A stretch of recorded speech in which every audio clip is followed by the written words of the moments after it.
नमस्कार, आप देख रहे हैं न्यूज इंडिया। आपके साथ मैं हूं चारुल शर्मा और आपके साथ मैं हूं मोनिका सिंह। तो चलिए शुरुआत करते हैं चुनावी खबर अखबार पर नजर प्रोग्राम की, जिसमें हम आपको बताते हैं तमाम बड़े अखबारों की बड़ी सुर्खियां आसान शब्दों में। तो सबसे पहले बात करेंगे चारुल प्रधानमंत्री नरेंद्र मोदी की। बिल्कुल, बंगाल में प्रधानमंत्री नरेंद्र मोदी ने कल एक बड़ा बयान दिया। उन्होंने कहा कि अगले 6 महीने में सियासी भूचाल आएगा और प्रधानमंत्री नरेंद्र मोदी के इस बयान के बाद देखिए तमाम राजनीतिक प्रतिक्रियाएं जो हैं वो आने लगी। अमर उजाला ने इस खबर को तरजीह दी है। दरअसल मोदी ने कहा कि इस चुनाव का नेतृत्व देश की जनता कर रही है, क्योंकि उसी जनता ने 10 साल की विकास यात्रा देखी है और 60 वर्षों की दुर्गति भी देखी है। देश के करोड़ों गरीब जीवन की मूलभूत सुविधाओं से वंचित थे। भारत जैसे देश में भुखमरी की खबरें आम होती थी। पीने के लिए पानी नहीं था, 18,000 से ज्यादा गांव में बिजली भी नहीं थी। तो प्रधानमंत्री ने कल देखिए ये बयान दिया था, जिसमें उन्होंने कहा था कि एक बड़ा राजनीतिक भूचाल जो है वो आ जाएगा। और देखिए इस खबर को अमर उजाला ने भी प्रमुखता दी है और दैनिक जागरण ने भी इस खबर को प्रमुखता दी है, जिसमें उन्होंने कहा है कि 6 महीने में एक बड़ा राजनीतिक भूचाल आ जाएगा। देखिए 6 महीने में आएगा बड़ा राजनीतिक भूचाल। दैनिक जागरण ने इस खबर को छापा है और देखिए प्रधानमंत्री के इस बयान के बाद, क्योंकि प्रधानमंत्री की ओर से ये कहा गया कि 10 जून के बाद जब सरकार बन जाएगी तो जो परिवारवादी पार्टियां हैं वो खत्म हो जाएंगी। और इस बयान के बाद देखिए विपक्ष ने अपने अपने तरीके से प्रधानमंत्री के इस बयान को लिया। बिल्कुल, देखिए हेडलाइन अलग है अमर उजाला में, लेकिन खबर वही है, लूट का माल लौटाना ही होगा, कहीं भी छिपा हो पाई पाई वसूलेंगे। ये प्रधानमंत्री नरेंद्र मोदी ने कहा है अपने संबोधन में। और देखिए कहा कि ओडिशा के संसाधनों को जिसने लूटा है उसे लौटाना ही होगा। लूट का माल कोई कहीं भी छिपा ले, मोदी पाई पाई निकाल लेगा। ओडिशा के मयूरभंज और बालासोर पहुंचे थे, रैलियां उन्होंने की थी। और देखिए कहा कि 10 साल पहले किसी ने नहीं सोचा था कि भारत में आतंकवाद को रोका जा सकेगा, लेकिन हमने अपने प्रमुख शहरों को बम धमाकों से बचाकर ये करके दिखाया है। ये भी किसी ने नहीं सोचा था कि जम्मू कश्मीर में शांति बहाली होगी, धारा 370 हट जाएगी और गणतंत्र दिवस मना रहा है ये राज्य, बड़ी संख्या में लोग मतदान कर रहे हैं। इस बात का भी जिक्र प्रधानमंत्री नरेंद्र मोदी ने किया। जारुल बिल्कुल, और देखिए जब बात ओडिशा की हो ही रही है तो प्रधानमंत्री नरेंद्र मोदी का एक बयान और कल सुर्खियों में रहा, जिसमें वो मुख्यमंत्री नवीन पटनायक के स्वास्थ्य को लेकर चिंता जाहिर करते हैं। और वो ये कहते हैं कि आखिर अचानक नवीन बाबू कैसे बीमार हो गए। और उन्होंने ये भी कहा कि 10 जून के बाद जब सरकार बन जाएगी, क्योंकि देखिए ओडिशा में विधानसभा चुनाव भी हैं, लोकसभा चुनाव तो देश में हो ही रहे हैं लेकिन विधानसभा चुनाव भी है, तो प्रधानमंत्री ये कहते हैं कि इसके बाद इसके लिए जांच कमेटी बनाई जाएगी कि आखिर इसके पीछे कौन सी लॉबी काम कर रही है, इसके पीछे साजिश क्या है। यहाँ पर आप देखिए ये भी देखिए कि बीजेपी और बीजेडी एक दूसरे के आमने सामने चुनाव लड़ रहे हैं, टक्कर है, लेकिन इसके बावजूद प्रधानमंत्री नरेंद्र मोदी किस तरह से संवेदनशीलता दिखाते हैं और चिंता जाहिर करते हैं राज्य के मुख्यमंत्री नवीन पटनायक के प्रति। लेकिन इस बीच नवीन पटनायक सामने आते हैं और कहते हैं कि मैं पूरी तरह से स्वस्थ हूं। प्रधानमंत्री का ये जो बयान रहा है मेरे स्वास्थ्य को लेकर, वो सिर्फ और सिर्फ राजनीति से प्रेरित है। और देखिए तस्वीरें भी कुछ साझा करना चाहेंगे। ये ओडिशा की तस्वीरें हैं, महिलाओं से आशीर्वाद ले रहे थे प्रधानमंत्री नरेंद्र मोदी। जब पहुंचे हुए थे विपक्ष को तो निशाने पे ले ही रहे थे, लेकिन साथ ही साथ यहाँ पर आशीर्वाद भी लेते हुए दिखाई दिए महिलाओं से प्रधानमंत्री मोदी। आप देख सकते हैं तो जहां विपक्ष को निशाने पर लिया वहां पर ये भी नजर आया उनका एक रूप। और देखिए इसके साथ ही साथ अगर कल की रैली का हम जिक्र करें तो यहाँ पे ये भी हुआ कि एक पत्रकार बेहोश हुआ। प्रधानमंत्री मोदी ने अपनी मेडिकल टीम को उपचार के लिए भेजा। उन्होंने देखा कि जब ऐसा हुआ है, एक पत्रकार की तबीयत नासाज हुई, तो पीएम ने अपना भाषण बीच में रोका और मेडिकल टीम को तत्काल पत्रकार के स्वास्थ्य की जांच के लिए भेजा। बाद में उसे जिला अस्पताल रेफर कर दिया गया। और देखिए इसके साथ ही साथ उन्होंने निशाना इस बात को लेकर भी साधा कि सबसे बड़ा जो धोखा बीजेडी सरकार ने किया है वो किया है महाप्रभु जगन्नाथ के रत्न भंडार को लेकर। आज ओडिशा ही नहीं पूरा देश जानना चाहता है कि रत्न भंडार की चाबी कहाँ गई।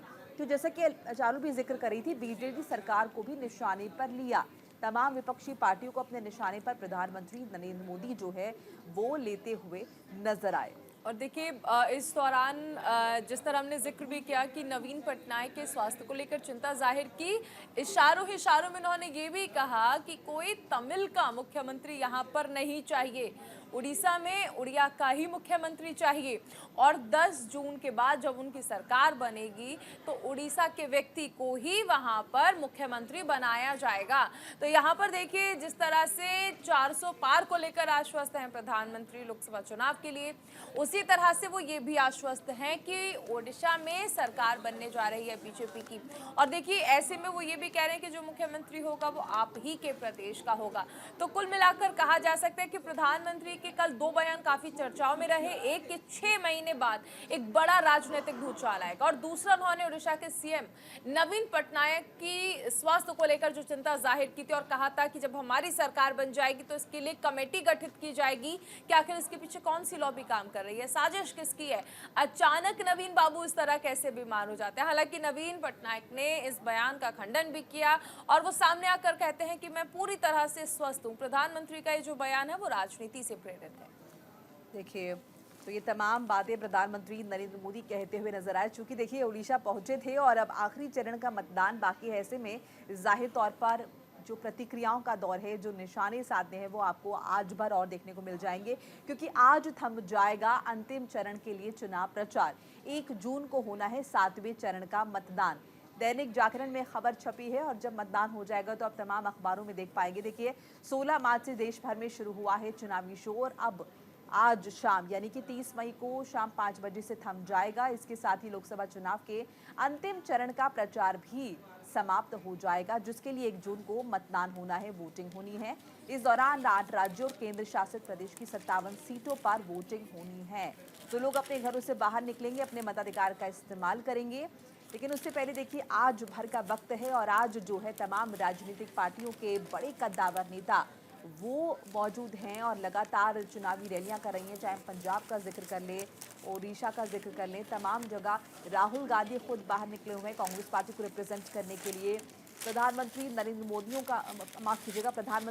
मोदी की कई रैलियां हैं जो कि आज तय कार्यक्रम के मुताबिक उन्हें पंजाबी पहुंचना है, वहां पर भी उन्हें आम जनता से मुखातिब होना है और सरकार की नीतियों के विषय में उन्हें आम जनता को बताना है। तो देखिए बहुत सारे कार्यक्रम हैं, क्योंकि वक्त बहुत कम है और जनता को बताना है अपनी सरकार की देखिए ये नीतियों के यहाँ बारे पर में। छापी गई है खबर, यहाँ पर आप देख सकते हैं कि खबर है जिसमें लिखा है कि आज थम जाएगा चुनाव प्रचार, अंतिम चरण का मतदान 1 तारीख को होना है, 1 जून को 7वें और आखिरी चरण का मतदान है। और ऐसे में आप समझ सकते हैं कि ये बेहद ज़रूरी है और तमाम पार्टियों ने देखिए इसके लिए जी जान लगा दी है। आखिरी चरण है ये और इसके बाद आपको पता है कि 4 जून को नतीजे आने हैं। और ऐसे में आप समझिए कि ये जो आखिरी चुनाव प्रचार हो रहा है, आज शाम इसका जो शोर है वो थम जाएगा, इसीलिए हर कोई मेहनत भी कर रहा है। इसी क्रम में आप देखिए कि 16 मार्च को देश भर में चुनावी शोर जो है वो शुरू हुआ और आज यानी 30 मई को ये थम जाएगा। ऐसे में हर कोई प्रचार कर रहा है, चाहे टीएमसी हो या फिर अन्य पार्टियां हो, बीजेपी हो, बीजेडी हो, समाजवादी पार्टी हो, आम आदमी पार्टी हो, कांग्रेस हो, तमाम पार्टियां जो है वो मेहनत कर रही हैं। लेकिन ये स्पष्ट तौर पर जो दावे किए जा रहे हैं एनडीए की ओर से, ये कहा जा रहा है कि 400 पार किया जाएगा, तो वहीं इंडिया गठबंधन भी सरकार बनाने का दावा कर रहा है। बिल्कुल, तो देखिए तमाम तरह के दावे किए जा रहे हैं और वो जैसे कहते हैं ना चारुल कि ताबूत में आखिरी कील ठोकनी, तो वही कोशिश जो है राजनीतिक पार्टियां कर रही हैं।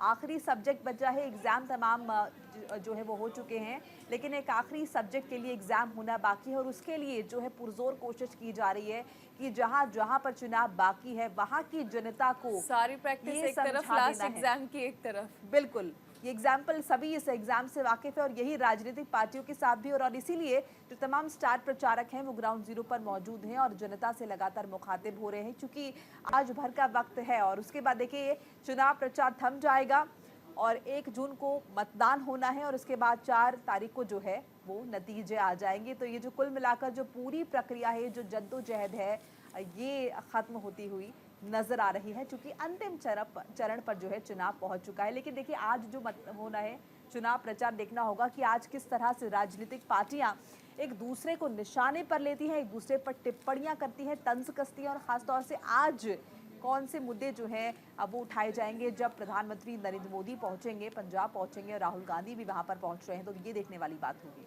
बिल्कुल, देखिए आप सभी को याद होगा 19 अप्रैल को पहले चरण का चुनाव हुआ था, फिर 26 अप्रैल को हुआ था, और ऐसे आगे आगे सिलसिलेवार तरीके से चरण दर चरण चुनाव का जो वक्त है वो बढ़ता गया, और अब 7वें चरण का चुनाव होना है। 1 जून को ये चुनाव होगा। इसमें भी कई सारे केंद्रीय मंत्री ऐसे हैं जिनकी साख दांव पर रहने वाली है। आप अनुराग ठाकुर को देख सकते हैं, हमीरपुर से वो कैंडिडेट चुने गए हैं।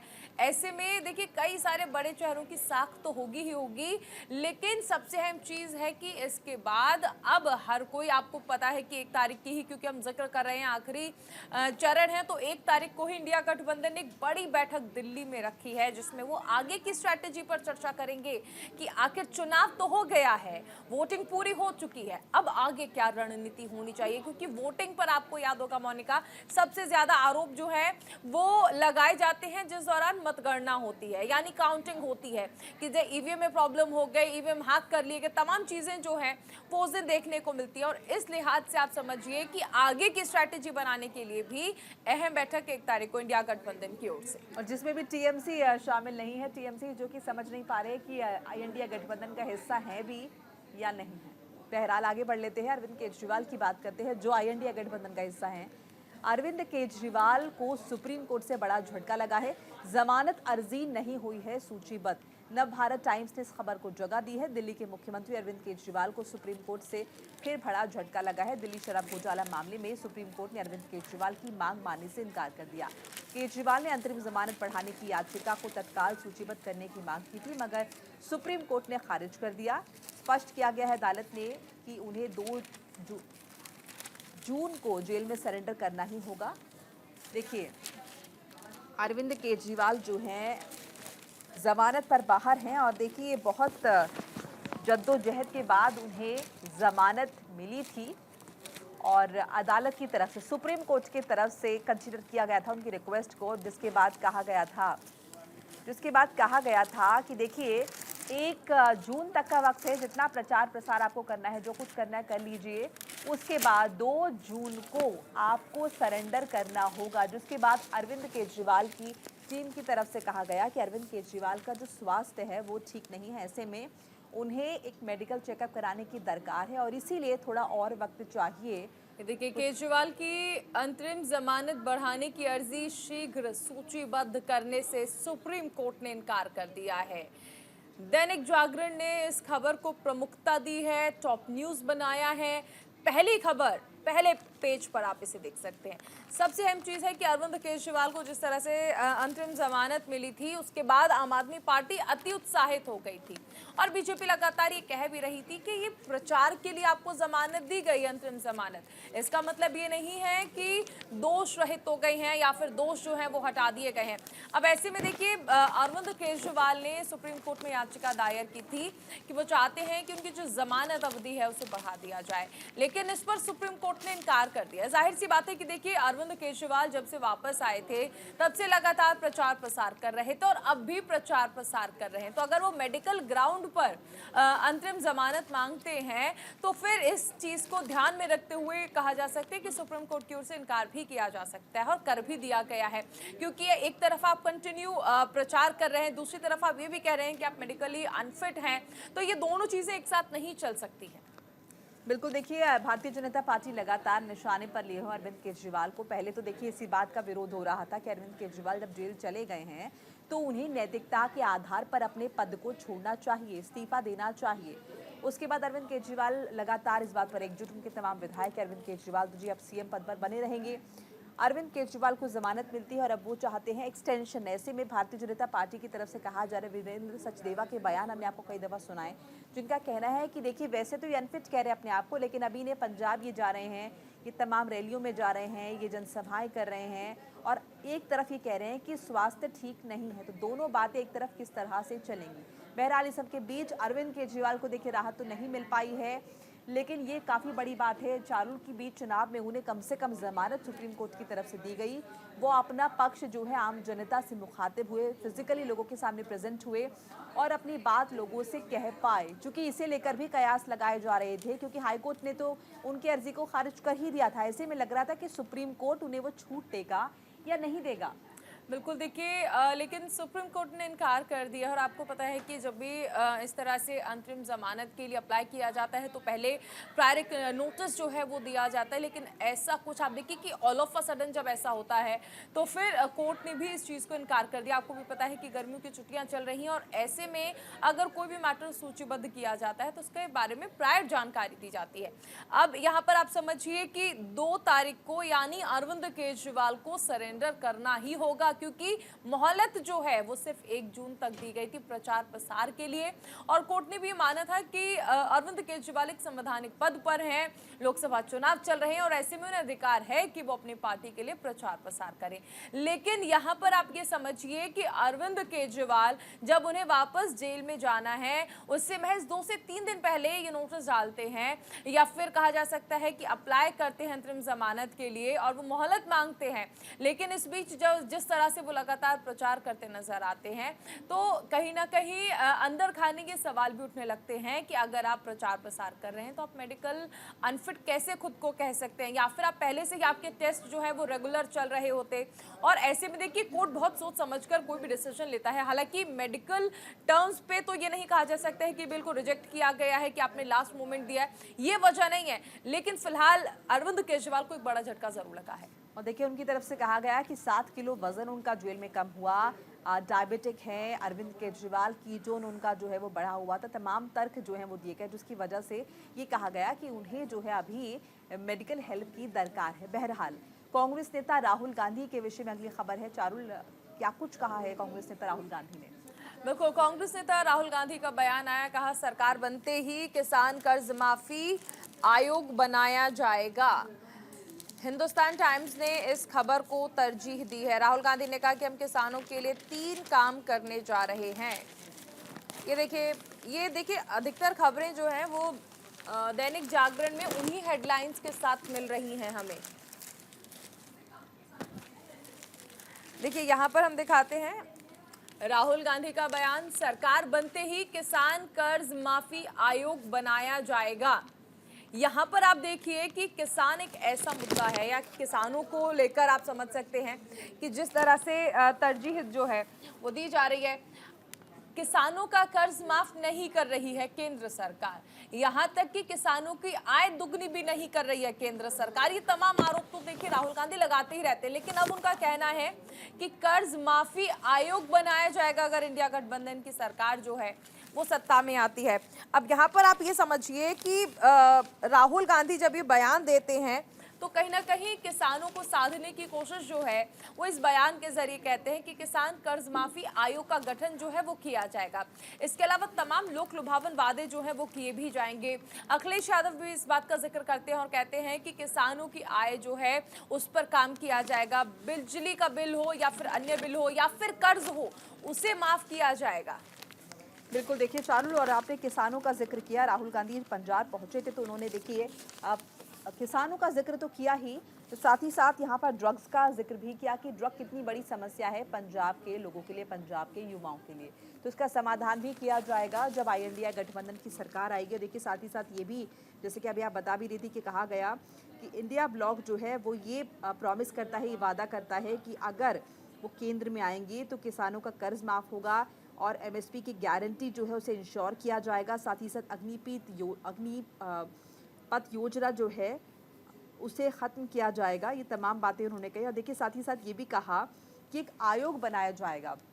ऐसा नहीं कि एक बार कर्ज माफ़ी की जाएगी, बल्कि सरकार एक आयोग बनाएगी और उसका नाम ही रखेगी किसान कर्ज माफ़ी आयोग, ताकि इसके ज़रिए किसानों को बाद में भी लाभ मिलता रहे। तमाम बातें राहुल गांधी कहते हुए नजर आए, लेकिन कहीं ना कहीं राहुल गांधी अपने मैनिफेस्टो पर फिलहाल केंद्रित हैं, सेंट्रिक है, और लगातार उसी से रिलेटेड बातें जो है वो लोगों के बीच कहते हुए दिखाई दे रहे हैं।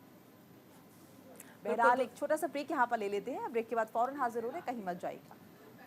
बेहद महत्वपूर्ण है, क्योंकि यहाँ पर अखिलेश यादव देखिए जिक्र करते हैं और ये कहते हैं कि अगर भारतीय जनता पार्टी एक बार फिर से सरकार में आ जाती है, केंद्र में सत्ता बना लेती है, या कहा जा सकता है कि अगर भारतीय जनता पार्टी या फिर एनडीए केंद्र की सत्ता में काबिज हो जाती है, तो जिस तरह से किसानों के लिए 3 कृषि कानून लाई थी, ऐसे ही कानून लाएगी और ना सिर्फ किसानों बल्कि आदिवासियों की जमीन भी हड़प लेगी। इसके साथ साथ ये भी कहा जाता है कि अग्निवीर योजना जो लाई थी, उसी के तर्ज पर पुलिस कर्मियों की नौकरी भी आने वाले वक्त में सिर्फ 3 साल के लिए कर दी जाएगी। तो यहाँ पर अखिलेश यादव भी बताते नजर आते हैं कि अगर एनडीए एक बार फिर से सत्ता में आ जाती है तो जनता को क्या क्या नुकसान हो सकता है। इसी के साथ उन्होंने कहा कि अगर इंडिया गठबंधन की सरकार बनती है तो फिर महिलाओं के लिए काम किया जाएगा, तो फिर बेरोजगारों के लिए काम किया जाएगा, तो फिर किसानों के लिए काम किया जाएगा। लेकिन अगर एनडीए की सरकार बनती है तो फिर कर्ज माफी तो होने से रही, लेकिन इसके साथ साथ 3 कृषि कानून जो लेकर आई थी केंद्र सरकार, एक बार फिर से ऐसे कानून जो है वो बनाए जाएंगे। आदिवासियों की जमीन छीन ली जाएगी, किसानों की जमीन छीन ली जाएगी, और अग्निवीर योजना को तो पहले से ही इंडिया गठबंधन ये कह रहा है कि अगर सरकार में आए तो उसे खत्म कर दिया जाएगा। और अगर ऐसा नहीं हुआ या फिर एनडीए आ गए तो उनका ये भी कहना है कि अग्निवीर योजना के तहत जिस तरह से सेना की नौकरी 3 साल की कर दी गई है, पुलिस कर्मियों की नौकरी को भी 3 साल का कर दिया जाएगा। तो देखिए, अग्निवीर योजना लगातार इंडिया गठबंधन की निशाने पर है। जहां भारतीय जनता पार्टी इसकी वकालत कर रही है, वहीं मुखालफत कर रही है INDIA गठबंधन, और लगातार इसे लेकर वो केंद्र सरकार पर निशाना साध रहे हैं। दूसरी तरफ किसानों का मुद्दा भी लगातार छाया हुआ है। किसानों के हित की बात करने का दावा भी INDIA गठबंधन की तरफ से किया जा रहा है। तो देखिए, दोनों ही जो गठबंधन है आमने सामने है, और चूंकि एक ही चरण का मतदान बाकी है, ऐसे में जो हमले हैं वो लगातार तीव्र होते हुए नजर आ रहे हैं। और ये भी बताने की कोशिश की जा रही है राजनीतिक दलों की तरफ से कि देखिए, अगर हमारी ऑपोजिट पार्टी सत्ता में आ जाती है तो क्या क्या नुकसान आपको होंगे। संविधान का जिक्र भी किया जा रहा है। INDIA गठबंधन लगातार ये कहता हुआ नजर आ रहा है। अखिलेश यादव भी अलग अलग मंचों से इस बात का जिक्र कर रहे हैं कि अगर भारतीय जनता पार्टी एक बार फिर सत्ता पर काबिज होती है तो जो देश में अल्पसंख्यक हैं उन्हें खतरा हो सकता है, संविधान को खतरा हो सकता है। ये तमाम बातें जो है वो अखिलेश यादव बिल्कुल। की और तरफ से अखिलेश की जा रही हैं। देखिए ये भी कहते हैं कि जब जब जरूरत पड़ी कि सरकार गरीबों के असहाय के साथ खड़ी रहे, उस दौरान सरकार ऐसा कुछ नहीं करती है, बल्कि इनका तो बुलडोजर जो है वो गरीब लोग और असहाय लोगों के यहाँ पर चलता है। और अपने देखिए जिस तरह से उद्योगपतियों को लेकर लगातार निशाना साधा जाता है, ये भी कहा जाता है कि उद्योगपतियों की सरकार है। फिलहाल आपको ये बता दें कि कई सारी चीजें अखिलेश यादव की ओर से गिनाई गई हैं। जिस तरह उन्होंने बताया कि यूरिया को किस तरह से महंगा कर दिया गया है। यहाँ पर पिछले 10 साल में बीजेपी के द्वारा, एनडीए के द्वारा जो काम किए गए हैं उन सभी का जिक्र करते हुए निशाना साधा जाता है, और ये बताया जाता है कि 70 साल जो देश में काम किया गया था, अब वक्त आ गया है उसे बचाने का। तो देखिए, ये दावा जो है वो INDIA गठबंधन की तरफ से किया जा रहा है। दूसरी तरफ एनडीए लगातार ये कह रही है कि अगर अभी तक तो हमने सिर्फ ट्रेलर दिखाया था, अगर हम एक बार फिर से मौका दे देंगे तो वो काम जो अभी तक नहीं हो पाए थे, जैसे चाहे POK को भारत में मिलाने की बात हो या फिर तमाम दूसरे बड़े कड़े फैसले लेने की बात हो, इन तमाम फैसलों को एनडीए जो है वो पूरा कर देगी अगर सत्ता में आती है तो एनडीए की तरफ से कहा जा रहा है। देखिए, साथ ही साथ ये भी जताने की कोशिश की जा रही है चारुल की विदेश नीति जो है वो भारतीय जनता पार्टी के कार्यकाल में कितनी ज्यादा मजबूत रही है। चलिए आगे बढ़ते हैं। पश्चिम बंगाल की सीएम ममता बनर्जी की बात करते हैं, जिन्होंने एक बड़ा बयान दिया। कहा कि केंद्र सरकार साबित करे कि बंगाल को पूरी राशि दी गई है। इस खबर को कई अखबारों ने प्रमुखता से छापा है। ममता बनर्जी ने बीजेपी के नेतृत्व वाली केंद्र सरकार पर निशाना साधते हुए कहा कि चुनाव के समय दिल्ली से कुछ लोग आते हैं, लेकिन साल के बाकी दिनों में वो नजर नहीं आते। वो तभी नहीं आते हैं जब यहाँ किसी की मौत हो जाती है। तो देखिए, किसी की मौत हो जाती है, ऐसे तमाम बातें जो है ये कही है सीएम ममता बनर्जी ने, और आपको हेडलाइन भी दिखा रहे हैं।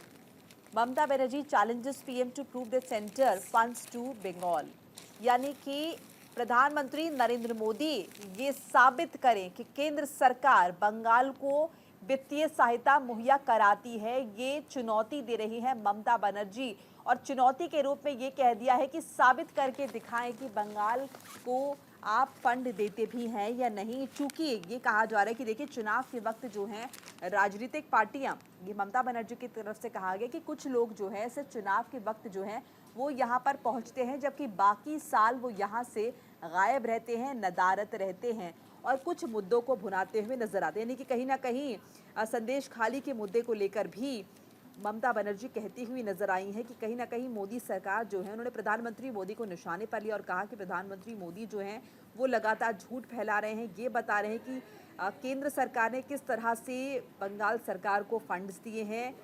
तो ऐसे में वो उन्हें चुनौती देती हैं कि एक बार ज़रा वो ये साबित करके बताए कि हमें कितने फंड्स मिले हैं, चूँकि हमें किसी भी तरह की वित्तीय सहायता जो है वो केंद्र सरकार की तरफ से नहीं मिली है। बिल्कुल, देखिए इसी के अलावा कई और मुद्दों पर प्रधानमंत्री नरेंद्र मोदी पर निशाना साधती नजर आई बंगाल की मुख्यमंत्री ममता बनर्जी। जिस तरह सभी को पता है कि आज अंतिम चरण के चुनाव का प्रचार जो है उसका आखिरी दिन है और खबरों में हम आगे बढ़ेंगे। देखिए 30 मई से 48 घंटे के लिए ध्यान मुद्रा में जाएंगे प्रधानमंत्री मोदी। विपक्ष ने कार्यक्रम को टेलीकास्ट करने पर आपत्ति जताई है। कांग्रेस ने बुधवार यानी 30 मई को चुनाव आयोग से बीजेपी और प्रधानमंत्री मोदी की शिकायत की। पीएम 30 मई की शाम को कन्याकुमारी स्थित विवेकानंद रॉक मेमोरियल जा रहे हैं, यहां वो ध्यान करेंगे। कांग्रेस ने चुनाव आयोग से कहा कि 1 जून को होने वाले अंतिम चरण के मतदान से पहले पीएम का ये कार्यक्रम आचार संहिता का उल्लंघन है। चुनाव आयोग से शिकायत के बाद कांग्रेस नेता अभिषेक मनु सिंघवी ने कहा कि वो तौर तरीके जिससे या तो आप कैंपेनिंग कर रहे हैं या अपने आप को प्रसारित कर रहे हैं। तो ये देखिए पीएम मोदी के ध्यान का प्रसारण रुकवाने चुनाव आयोग पहुंचा विपक्ष। तो देखिए विपक्ष के नेता लगातार ये कह रहे हैं कि प्रधानमंत्री नरेंद्र मोदी का इस तरह से टेलीकास्ट करना गलत है। देखिए ममता बनर्जी ने भी जिस तरह हम जिक्र कर रहे थे, क्यों चाहिए, बिल्कुल ये कहा है कि ध्यान करना गलत नहीं है, लेकिन अगर उनके ध्यान कार्यक्रम को टेलीकास्ट किया जाता है, टेलीविजन चैनल्स पर दिखाया जाता है, तो फिर ये उल्लंघन है और चुनाव आयोग को इस पर संज्ञान फिर लेना पड़ेगा। क्योंकि आपको याद होगा प्रधानमंत्री नरेंद्र मोदी 30 मई यानी आज प्रचार जब खत्म हो जाएगा उसके बाद 1 तारीख तक वो जा रहे हैं कन्याकुमारी। यहाँ पर वो ध्यान लगाएंगे। 2019 में वो केदारनाथ गए थे ध्यान लगाने के लिए, वहां उन्होंने ध्यान लगाया था। इस बार वो कन्याकुमारी जा रहे हैं रॉक मेमोरियल में, वहां पर वो ध्यान लगाएंगे। और इसको लेकर देखिए वहां की जो राज्य की सरकार है, तमिलनाडु की द्रमुक सरकार, उन्होंने भी निशाना साधा। उन्होंने कहा कि ये तो पर्यटन सीजन है, ऐसे में प्रधानमंत्री क्यों आ रहे हैं, इससे पर्यटन पर प्रभाव पड़ेगा। लेकिन अलग अलग तरीके से जो विपक्षी पार्टियां हैं वो निशाना साध रही हैं। बिल्कुल, ममता बनर्जी भी ये कह रही है कि इसे टेलीकास्ट करना गलत है। ध्यान कर रहे हैं तो ठीक है, लेकिन टीवी पर दिखाएंगे तो आचार संहिता का उल्लंघन इसे माना जाएगा। उन्होंने कहा कि हम शिकायत करेंगे, वो ध्यान कर सकते हैं, लेकिन टीवी पर इसे नहीं दिखाया जाना चाहिए। या किसी को ध्यान करने के लिए कैमरे की जरूरत होती है। उन्होंने ये दावा किया कि ये अभियान की समाप्ति और मतदान की तारीख के बीच मौन अवधि के दौरान प्रचार करने का एक तरीका है। और देखिए कांग्रेस नेता रणदीप सुरजेवाला, अभिषेक मनु सिंघवी, सैयद नसीर हुसैन का एक प्रतिनिधिमंडल जो है वो चुनाव आयोग से मिलने पहुंचा और शिकायत दर्ज कराई है तमाम इन कांग्रेसी नेताओं ने। बिल्कुल, देखिए लगभग 2.5 महीने का प्रचार प्रसार रहा। 200 से ज्यादा रैलियां प्रधानमंत्री मोदी की ओर से की गई और उसके बाद फिर उन्होंने ये ऐलान किया है कि वो कन्याकुमारी जाएंगे और यहाँ पर ध्यान करेंगे। और इसके लिए देखिए विशेष इंतजाम किए गए हैं। लगभग 2000 पुलिसकर्मियों को तैनात किया गया है सुरक्षा के लिए। इसके अलावा और भी सुरक्षा एजेंसियां जो हैं वो अलर्ट रहेंगी। यहाँ तक कि जो नौसेना है वो भी ध्यान रखेगी कि किसी भी तरह से कोई भी ऐसा कार्य ना हो जाए जिससे सुरक्षा में सेंधमारी हो जाए। अब ऐसे में प्रधानमंत्री नरेंद्र मोदी तो यहाँ पर ध्यान करेंगे। 2019 में केदारनाथ में उन्होंने ध्यान किया था, लेकिन विपक्ष इस मुद्दे को अब और हाईलाइट कर रहा है, चुनाव आयोग में शिकायत कर रहा है कि ध्यान करना गलत नहीं है, लेकिन ध्यान करने के लिए कैमरे की जरूरत क्यों, आखिर टेलीकास्ट क्यों होना चाहिए। इसीलिए कहा जा रहा है कि अगर इसका टेलीकास्ट होता है तो चुनाव आयोग में एक बार फिर से शिकायत की जाएगी। आचार संहिता का उल्लंघन है ये। कांग्रेस इसके लिए शिकायतें कर रही है, टीएमसी इसको लेकर शिकायत कर रही है। और देखिए कांग्रेस नेता को प्रतिनिधि मंडल तस्वीरों के जरिए दिखाने की कोशिश कर रही है। तमाम वो नेता हैं जो पहुंचे शिकायत लेकर प्रधानमंत्री नरेंद्र मोदी की और कहा कि देखिए इस तरह से टेलीकास्ट करना आचार संहिता का उल्लंघन है। इस मामले को गंभीरता से ले, संजीदगी से ले चुनाव आयोग और इस पर कार्रवाई करे, ये मांग की गई है इन तमाम नेताओं की तरफ से कि आखिर ध्यान करना है तो ठीक है, लेकिन क्यों चाहिए कैमरा। और देखिए, जैसे कि अभी चारुल बता भी रही थी आपको, इसका भी जिक्र किया गया है कि प्रधानमंत्री नरेंद्र मोदी जब ध्यान करेंगे तो उस दौरान 2000 पुलिसकर्मी कन्याकुमारी में तैनात रहने वाले हैं। तो तमाम सुरक्षाकर्मी तैनात रहेंगे, इस खबर का भी जिक्र किया गया है। इसी हेडलाइन के नीचे जो प्रधानमंत्री मोदी का प्रसारण रुकवाने के लिए चुनाव आयोग पहुंचे, देखिए इसी के जस्ट नीचे यहाँ पर ये इसका जिक्र किया गया है। तो प्रधानमंत्री मोदी जो हैं प्रसिद्ध विवेकानंद रॉक मेमोरियल के पर 45 घंटे के प्रवास के लिए सुरक्षा के कड़े इंतजाम किए गए हैं। इस दौरान यहां ध्यान लगाएंगे। संभावित कार्यक्रम के मुताबिक वो आध्यात्मिक प्रवास के लिए 30 मई की दोपहर को कन्याकुमारी पहुंचेंगे, मेमोरियल जाएंगे। देश के दक्षिणी छोर पर स्थित इस जिले में 2000 पुलिसकर्मी मौजूद रहेंगे, चप्पे चप्पे पर ध्यान रखेंगे, कड़ी निगरानी होगी। और जैसे कि पहले भी हम जिक्र कर रहे थे कि पहले भी उन्होंने केदारनाथ गुफा में ध्यान लगाया था 2019 में, और एक बार फिर से प्रधानमंत्री जो हैं वो ध्यान लगाने वाले हैं। तो इस पर भी जाहिर तौर पर विपक्ष को टिप्पणी करनी थी और विपक्ष की तरफ से किया भी जा रहा है। शिकायत लेकर तमाम जो कांग्रेस के नेता हैं वो चुनाव आयोग के पास जो है वो पहुंचे हैं। और अब एक छोटे से ब्रेक के लिए हमें रुकना है। आप बने रहिए न्यूज़ इंडिया के साथ। बस लेकर रहेंगे। इसी के साथ उन्होंने सपा के शासन में अपराधियों का बोलबाला था और माफिया राज था। पीएम मोदी ने 2017 में योगी को मुख्यमंत्री बनाया तो उन्होंने गुंडों को सीधा कर दिया। यहाँ पर आप समझ सकते हैं कि किस तरह से गृह मंत्री अमित शाह इस बात का जिक्र करते नजर आते हैं और इस बात का जिक्र भी करते हैं और कहते हैं कि उत्तर प्रदेश में कानून व्यवस्था को किस तरह से सुदृढ़ कर दिया गया है। अमित शाह ने बलिया में कहा कि सपा के शासन में उत्तर प्रदेश में सिर्फ 3 से 4 घंटे बिजली आती थी, अब 24 घंटे बिजली आती है। सिर्फ रमजान के समय पहले 24 घंटे देखने को मिलती थी बिजली, लेकिन कृष्ण जन्माष्टमी पर नहीं आती थी। योगी आदित्यनाथ ने प्रदेश में प्रतिदिन 18 घंटे बिजली आपूर्ति सुनिश्चित की है। ये देखिए कहा गया है। कहीं ना कहीं यहाँ पर देखिए इन्हीं बयानों को विपक्ष तुष्टीकरण का बयान कहता है, क्योंकि यहाँ पर देखिए कि गृह मंत्री अमित शाह ये कह रहे हैं कि अगर जन्माष्टमी होती थी तब नहीं आती थी 24 घंटे बिजली, लेकिन अगर रमजान होते थे तो 24 घंटे बिजली आती थी। लेकिन सरकार बदलने के बाद जब से मुख्यमंत्री योगी आदित्यनाथ बने हैं उत्तर प्रदेश के, तब से 18 घंटे सुनिश्चित की गई है कि बिजली आनी ही आनी है और पहले प्रदेश में 2 से 3 घंटे बिजली आया करती थी। तो देखिए, ये भी जिक्र किया बिजली की बात सिर्फ नहीं कि बिजली के साथ साथ ये भी बताया कि हिंदू त्योहारों का खास तौर पर ख्याल रखा गया। सिर्फ रमजान नहीं बल्कि जन्माष्टमी को भी सुनिश्चित किया कि इस मौके पर भी बिजली की व्यवस्था चाक चौबंद रहनी चाहिए। तो अपराधियों के लिए तो सख्त है, साथ ही साथ इस बात का भी जिक्र किया गया कि हिंदुओं का भी खास ख्याल रखा जा रहा है योगी सरकार में। बहरहाल आगे बढ़ेंगे। ओडिशा में बीजेपी और बीजेडी नेताओं में जुबानी जंग तेज है। सीएम नवीन पटनायक ने बीजेपी पर लगाया है व्यक्तिगत हमले का आरोप। इंडियन एक्सप्रेस ने इस खबर को तरजीह दी है। ओडिशा के सीएम और बीजू जनता दल के प्रमुख नवीन पटनायक का एक वीडियो सोशल मीडिया पर वायरल हो रहा है। इस वीडियो में नवीन पटनायक को एक मंच पर भाषण देते हुए देखा जा सकता है। वीडियो में साफ नजर आ रहा है कि बीजेडी नेता वीके पांडेय नवीन पटनायक के कांपते हाथ को पकड़ते हैं और इसे जनता की नजरों से छिपाने की कोशिश करते हैं। तो Modi hints at conspiracy behind Patnaik's health, CM shoots back. तो सीएम नवीन पटनायक ने पलटवार किया है। इंडियन एक्सप्रेस में इस खबर को तरजीह दी गई है। इसके अलावा देखिए दैनिक जागरण में भी इस खबर को छापा गया है। यहाँ पर आप देख सकते हैं ये वाला पोर्शन प्रधानमंत्री मोदी के बयान का, जिसमें देखिए ये लिखा जाता है कि पीएम बोले सीएम को बीमार बनाने के पीछे खास लॉबी। पटनायक ने कहा मैं स्वस्थ हूँ।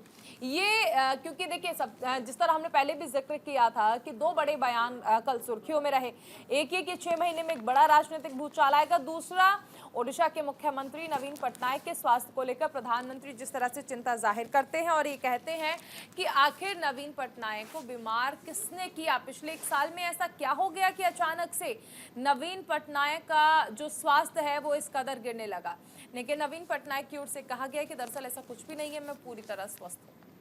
तो देखिए, ये निशाना साधा है। ओडिशा के सीएम नवीन पटनायक ने पलटवार किया है भुवनेश्वर में एक प्रेस मीट के दौरान और कहा है कि प्रधानमंत्री नरेंद्र मोदी को कहीं ना कहीं मेरे स्वास्थ्य में भी एक बड़ा मुद्दा मिलता है। हालांकि ये तमाम जो खबरें हैं उनका खंडन किया और कहा कि मेरी सेहत को कुछ नहीं हुआ है, ये सिर्फ और सिर्फ भारतीय जनता पार्टी की कोशिश है इसे मुद्दा बनाने की चुनावों के मद्देनजर। बहरहाल बात रक्षा मंत्री राजनाथ सिंह की करेंगे, जिन्होंने बयान दिया है, कहा कि पाकिस्तान में भुखमरी की स्थिति है तो वहीं भारत में महंगाई है सबसे कम। ये कहा है राजनाथ सिंह ने। अमर उजाला में इस खबर को तरजीह दी गई है। केंद्रीय रक्षा मंत्री राजनाथ सिंह ने पाकिस्तान के कब्जे वाले कश्मीर को लेकर बड़ा बयान दिया है। उन्होंने कहा कि भारत को पीओके पर बलपूर्वक कब्जा करने की जरूरत नहीं है, क्योंकि कश्मीर के विकास को देखने के बाद वहां के लोग खुद इसका हिस्सा बनना चाहेंगे।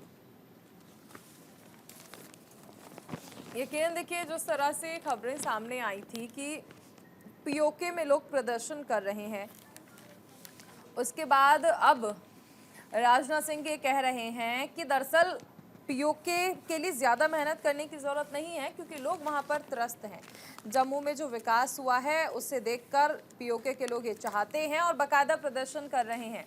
वो चाहते हैं कि वो भी भारत से ही मिल जाएं। हालांकि देखिए, सबसे अहम चीज़ है कि यहाँ पर सोचने वाली बात ये होती है कि जम्मू कश्मीर की जब हम बात करते हैं तो 370 हटने के बाद जम्मू कश्मीर में विकास हुआ है। ऐसा विकास पीओके में नहीं हुआ। वो अलग बात है कि उनके पास अपने प्रधानमंत्री हैं, अपने सुप्रीम कोर्ट है, लेकिन उसके बावजूद वहाँ विकास नहीं हुआ।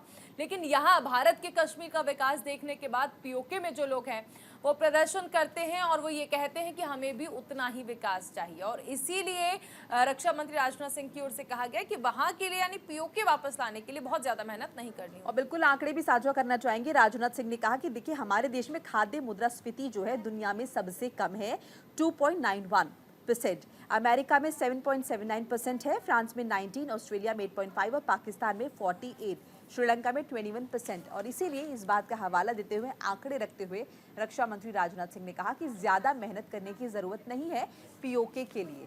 बहरहाल आगे बढ़ते हैं, बात करते हैं योगी आदित्यनाथ की। योगी आदित्यनाथ ने कहा है कि कांग्रेस और समाजवादी पार्टी में घुसी है औरंगजेब की आत्मा।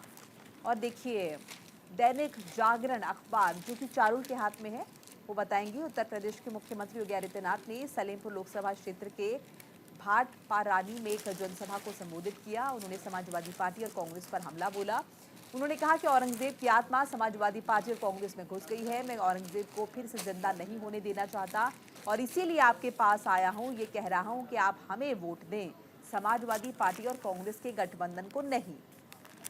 तो ये देखिए, सपा और कांग्रेस में घुसी है औरंगजेब की आत्मा। मुख्यमंत्री योगी आदित्यनाथ की ओर से ये बड़ा बयान जो है वो दिया गया है। उन्होंने कहा है कि सपा और कांग्रेस में औरंगजेब की आत्मा घुस चुकी है।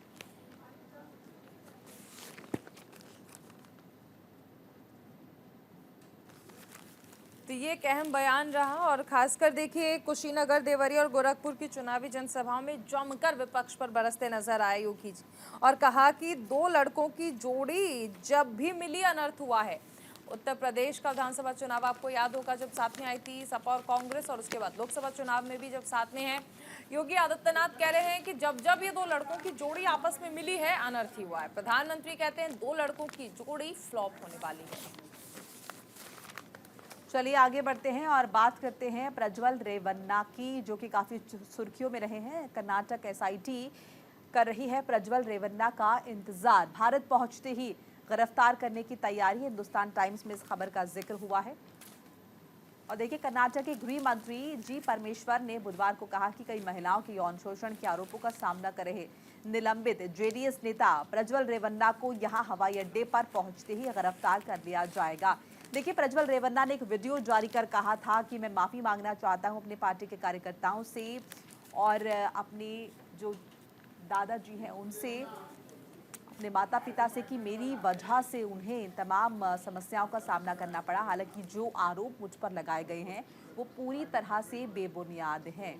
तो देखिए, इस बीच चारुल के हाथ में अखबार है प्रज्वल रेवन्ना को लेकर। बिल्कुल, देखिए प्रज्वल रेवन्ना, जिस तरह से देखिए, सबसे अहम चीज़ है कि वहाँ पर चुनाव होता है। चुनाव के बाद ये जो मामला है वो सामने आता है और उसके बाद प्रज्वल रेवन्ना जो है वहाँ से फरार हो जाते हैं, विदेश चले जाते हैं। हालांकि इसका सीधा आरोप जो है वो बीजेपी पर लगा है, क्योंकि प्रधानमंत्री नरेंद्र मोदी प्रचार के लिए भी पहुंचे थे। लेकिन प्रज्वल रेवन्ना ने माफ़ी मांगी है और कहा है अपने कार्यकर्ताओं से माफ़ी मांगते हुए कि मुझ पर जो आरोप लगाए गए हैं वो गलत हैं और मैं जल्दी वापस आकर उन्हें सही साबित करूंगा कि मैं ठीक हूं। सिर्फ और सिर्फ साजिश के तहत ये आरोप लगाए जा रहे हैं। चलिए, इसी के साथ चुनावी खबर अखबार पर नजर में फिलहाल इतना ही। देश और दुनिया से जुड़ी तमाम ताजा खबरों को जानने के लिए बने रहे न्यूज इंडिया के साथ। नमस्कार। नमस्कार।